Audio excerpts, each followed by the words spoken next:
Caríssimos ordinandos, caríssimos irmãos, pode sentar, amados fiéis, a Igreja, a obra de Nosso Senhor, ela é prolongada ao longo dos séculos pela Igreja.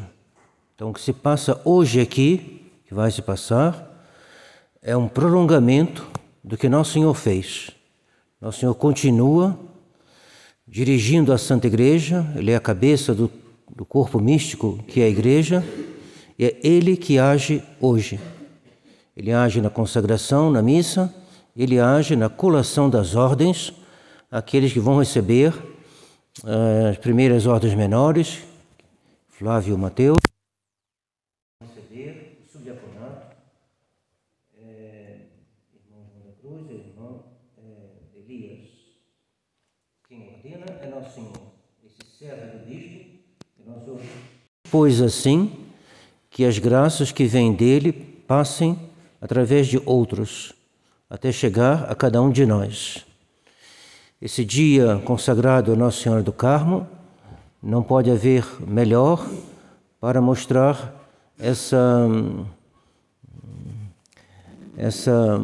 como dizer, essa ordem que parte de Nosso Senhor e vem passando por outros, passando pelo coração de Nossa Senhora, para dar aos futuros subdiáconos, especialmente essa graça de dar todo o seu coração a Nosso Senhor, já que eles farão o equivalente dos votos perpétuos, mais do que equivalente, eles farão, será para o irmão Elias, será realmente um voto, para o irmão João da Cruz será como uma renovação do seu voto, voto de castidade. E Nossa Senhora os guiará guiará vossos corações para ter unicamente Nosso Senhor como o centro e a causa e a fonte de todo amor sacerdotal que vocês deverão ter. Tudo deve subir a Deus e de Deus ser distribuído às almas com esse caráter divino que está em Deus e que está no amor do Sagrado Coração de Jesus, através do Imaculado Coração de Maria. Deus, então, fez 7 sacramentos e o 6º é a ordem. E a ordem é um verdadeiro sacramento, pois ela é uma cerimônia que confere a graça, que confere uma graça determinada. Esse sacramento é distribuído em 7 ordens, 4 menores e 3 maiores. As menores são porteiro, então o Flávio José vai, daqui de alguns instantes, ele irá até a porta dessa capela improvisada e ali ele vai abrir a porta e fechar a porta, simbolizando a função de porteiro que deve ficar à porta para impedir que pessoas indignas venham atrapalhar, perturbar o santíssimo sacrifício da missa. Ele também é aquele que deve guardar os vasos sagrados. Então, ele é ajudado pelo sacristão, mas é uma função do porteiro de ter as chaves do santuário na mão, então as chaves da igreja e as chaves também onde se guardam os vasos sagrados, o cálice e todos os outros vasos. Então, a gente vê que desde o início a ordem é voltada para o santo sacrifício da missa. E a segunda as ordens menores, que vão ser dadas hoje também, é a de leitor. Então, o leitor, ele vai ler a Sagrada Escritura, tanto do Novo como do Antigo, mas numa cerimônia um pouco diferente da missa. É o que se lê em matinas, por exemplo, ou então em algumas cerimônias em que não é exatamente a epístola, é uma leitura da Sagrada Escritura que é feita, então, ou durante matinas, ou durante mesmo algumas missas. Então, será a sua função. A função será também de explicar o catecismo. Não é ainda uma pregação propriamente dita, mas é o ensino do catecismo às crianças Ele é o leitor, é aquele que vai ler e explicar os primeiros elementos da doutrina. O subdiácono, ele já faz parte das ordens maiores. Então, as menores são porteiro, leitor, exorcista e acólito. Hoje serão dadas as duas primeiras ao nosso caríssimo seminarista Flávio. Serão dadas duas primeiras. Faltarão ainda as duas seguintes, exorcista e acólito. Então, exorcista para expulsar o demônio, para que o demônio não tenha, que o seu império seja destruído pela força de Nosso Senhor, pela força do sacrifício da cruz de Nosso Senhor. E em seguida, acólito. Então, o acólito está mais ainda próximo ao santo sacrifício, pois ele estará junto do altar para trazer o vinho e a água. Em seguida, vem três maiores. Três maiores são subdiaconato, diaconato e presbiterato, sacerdote. Então, hoje, dois dos nossos irmãos vão receber essa ordem do subdiaconato. O subdiácono vai se acercar mais ainda aqui do altar. Ele vai estar debaixo do diácono, subdiácono. Então, ele vai ajudar o diácono no santo sacrifício da missa. Assim como o diácono vai ajudar o padre no sacrifício, o subdiácono vai ajudar o diácono. Então ele vai botar a gota, vai receber do acólito o vinho e a água, vai trazer até então, vai apresentar ao diácono, o diácono vai botar o vinho e depois o subdiácono vai botar uma gotinha d'água.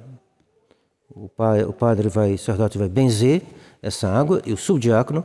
Então a gente vê que ele já está bem próximo do santo sacrifício, já que ele vai botar uma gotinha d'água que nos representa a nós todos. Gotinha d'água vai ser misturada ao vinho, e esse vinho, com essa gotinha d'água, vai ser o vinho que será consagrado e vai se tornar o sangue, corpo, sangue, alma, divindade, Nosso Senhor. Ou melhor, sangue, corpo, alma, divindade. Então será a sua função. Ele depois vai receber a patena, ele vai ficar aqui no centro com a patena cobrindo os seus olhos. Ele vai ler a epístola. Então, essas as funções do subdiácono. Devemos pedir a Deus para eles uma grande castidade, pois é essa virtude que é posta mais em evidência em tudo que diz respeito ao subdiaconato, pois eles fazem um voto de castidade, que é perpétuo. Então, que o seu coração seja todo, podemos dizer, devemos dizer, e é verdade, exclusivamente Deus, mas com essa característica que o que é de Deus se reverte em seguida para o bem das almas, mas sempre partindo de Deus. Eu não sei como dizer, a luz elétrica. A luz elétrica vem lá pelos postes e vem até aqui a lâmpada, e quando a gente liga, ela ilumina. Ela ilumina não por si mesma, mas ilumina pela energia que vem de fora. A energia, esse amor de caridade vem de Nosso Senhor, através de Nossa Senhora, e deve iluminar, aquecer o coração do sacerdote. E o sacerdote deve só amar desta maneira, porque ele deu todo o seu coração a Deus. Ele é todo de Deus. Se ele agir assim, ele será um Curadas, será um Padre Pio, será um São João Bosco, será como todos os santos. Então devemos pedir a Deus por eles, que eles deem o seu coração exclusivamente a Deus, e que, claro, nosso coração é necessário que ele seja podado, que ele seja purificado. Ele será purificado por onde? Purificado pela Santa Eucaristia, será purificado pelo santo sacrifício da missa, será purificado de todas as maneiras que a infinita sabedoria de Deus escolherá para purificar o coração dos seus levitas. O coração, quando se dá a Deus, ele não perde nada da sua feição natural, mas ela se torna mais sobrenatural, mais forte e sobrenatural. E esse caráter sobrenatural só pode vir, evidentemente, do Cristo Rei, do Sagrado Coração de Jesus, daquele que é o verdadeiro Rei dos corações, especialmente Rei dos corações dos sacerdotes, que deixaram tudo para ter em troca, em terem a posse, né, de Deus. Os protestantes não entendem porque são hereges. Os hereges estão sob a influência do herege, maior herege dos tempos modernos, que é Lutero. Então eles são contra o celibato, eles são contra porque não entendem, e não entendem porque não têm o Espírito de Deus. Quem tem o Espírito de Deus é unicamente a Santa Igreja Católica.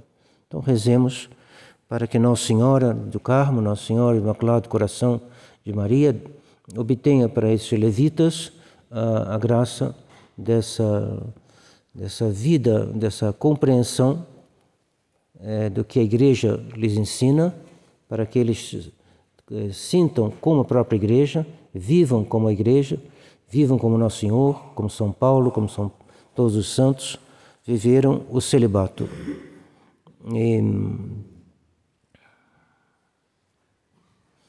Então, pensando em Nossa Senhora, então, um grande acontecimento. Nós estamos num momento terrível da vida da Igreja e nós ficamos perplexos, sem saber, às vezes preocupados, né, com o que vai acontecer, e qual é a boa análise do que está acontecendo. Uns se perguntam até se o Papa é Papa, outros se perguntam outras coisas e ficam uma certa... a gente compreende perfeitamente essas dificuldades. Pois bem, onde está a linha condutora que nós devemos seguir? A linha condutora que nós devemos seguir é a tradição. A tradição tem resposta a tudo. Esses acontecimentos que estão abalando a Igreja e o mundo, eles têm resposta no ensinamento da Igreja. Então não há razão, se a gente recorre à Igreja, a gente encontrará todas as razões que nós temos de guardar a paz, de guardar a tranquilidade e de obter as luzes que nós precisamos para, primeiro, os padres exercerem o seu ministério e os fiéis para seguirem, o caminho traçado pela tradição e ensinada pelos padres. E dentro de todos aqueles que lutaram nessa crise atual, eu me lembro uma vez, eu estava em Campos e havia uma conferência, havia uma situação um pouco tensa assim, e aí numa conversa saiu essa ideia, essa crise, a crise ariana, que é bem semelhante à nossa, sobre alguns aspectos, vários aspectos, durou 60 anos. E um padre falou, não, 40 só. Um pouco como se a gente visse, ele estava meio preocupado, que uma crise não pode durar mais do que um certo tempo, que além desse tempo aí já muda tudo, muda, né, o que pensar dessa crise. Eu acho que ele pensava o seguinte, a partir de 40 anos, prova que a crise, a gente tem que aceitar o que a crise trouxe, né? Mais ou menos era o que eu entendi assim, da preocupação desse padre. E não, a crise ariana durou 60 e essa pode durar muito mais que 60. Não há nenhuma predição de Deus dizendo que essa crise deve durar 60 ou 70 ou 80 ou 90, que eu saiba, não tem. Então, nossa atitude não é ficar fazendo as contas de quando essa crise vai terminar. Nossa preocupação deve ser permanecer unido a Nosso Senhor, através da Igreja e, portanto, através da sua santa tradição. Quem está na tradição, como dizia Monsieur Lefebvre, nós temos tudo para salvar a nossa alma. Temos a doutrina, temos os sacramentos, temos a missa, temos o rosário, temos tudo. Saber se o Papa é Papa é secundário. É importantíssimo, mas é secundário mesmo assim. Então, procuremos nós fazer uso dos tesouros infinitos que Deus nos deu, a Santa Missa, o Santo Rosário, tão bem pregado pelo nosso Padre David, apóstolo do Rosário.